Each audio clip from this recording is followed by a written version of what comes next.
Hi అండి, అందరికీ నమస్కారం. Welcome to my YouTube channel. ఈ వీడియోలో ఇప్పుడే అందిన వార్త అండి. ఎమ్మెల్సీ కవితకు గుడ్ న్యూస్ అండి. కోర్టు సంచలన నిర్ణయం అయితే తీసుకుంది. సో ఆ వివరాలు అయితే వీడియోలో తెలుసుకుందాం. వీడియో అయితే చివరి వరకు చూసేయండి. ఢిల్లీ లిక్కర్ స్కామ్ కేసులో అరెస్ట్ అయిన బీఆర్ఎస్ ఎమ్మెల్సీ కవిత కల్వకుంట్ల కవిత గారికి అయితే కోర్టు బెయిల్ పిటిషన్ దాఖలు చేసిన సంగతి తెలిసిందే అండి. సో ఇందులో భాగంగా తన చిన్న కుమారుడికి పరీక్షలు ఉన్నందున మధ్యంతర బెయిల్ మంజూరు చేయాలంటూ కోర్టులో అయితే పిటిషన్ దాఖలు చేశారండి అమ్మ.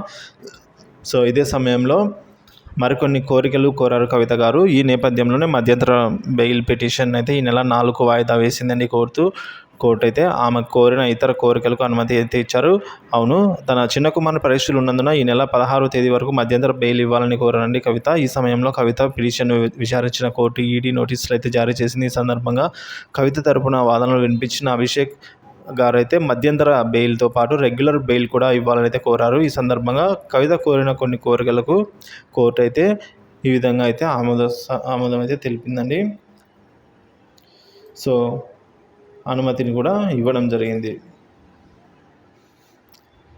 అలాగే పుస్తకాలు ఇవ్వాలని కోర్టు ఆదేశించిందండి. ఇదే సమయంలో ధ్యానం చేసుకోవడానికి జపమాలను కూడా కోర్టు అనుమతి ఇచ్చింది. సో ఇదే సమయంలో స్పోర్ట్స్ షూ కావాలని అయితే అది కూడా లేస్ లేని షూ కావాలని కోరగా అందుకు కూడా కోర్టు అనుమతిని ఇచ్చింది. తదుపరి విచారణ ఏప్రిల్ 4 అయితే వాయిదా పడిందండి. సో రెగ్యులర్ బెయిల్తో పాటు మధ్యంతర బెయిల్ కూడా వేసినట్టుగా కవిత తరపున న్యాయవాది అయితే ఈ విధంగా తెలిపారండి. కాగా లిక్కర్ స్కామ్ కేసులో అయితే మార్చి 15న కవితను ఎన్ఫోర్స్మెంట్ డైరెక్టరేట్ అరెస్ట్ చేసిన సంగతి తెలిసిందే. ఈ క్రమంలో 10 రోజుల పాటు ఈడీ కస్టడీలో కవితను విచారించారు. ఈ నేపథ్యంలో ఆమె ప్రస్తుతం తిహార్ జైల్లో ఉన్నారు. ఈ సమయంలో ఇంటి భోజనము, బుక్స్, షూస్ అందించాలని అయితే మరోసారి కోర్టు ఆదేశాలు జారీ చేసిందండి.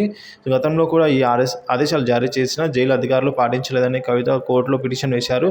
ఈ నేపథ్యంలోనే స్పందించి కోర్టు వెంటనే సౌకర్యాలు కల్పించాలని ఆదేశాలు జారీ చేసింది. ఇదే సమయంలో ధ్యానం చేసుకోవడానికి, జపమాల చదువుకోవడానికి 10 పుస్తకాలను కూడా అనుమతి అయితే ఇచ్చిందండి కోర్టు. సో ఈ విధంగా కవితకి గుడ్ న్యూస్ అయితే చెప్పిందండి court. Thank you for watching this video.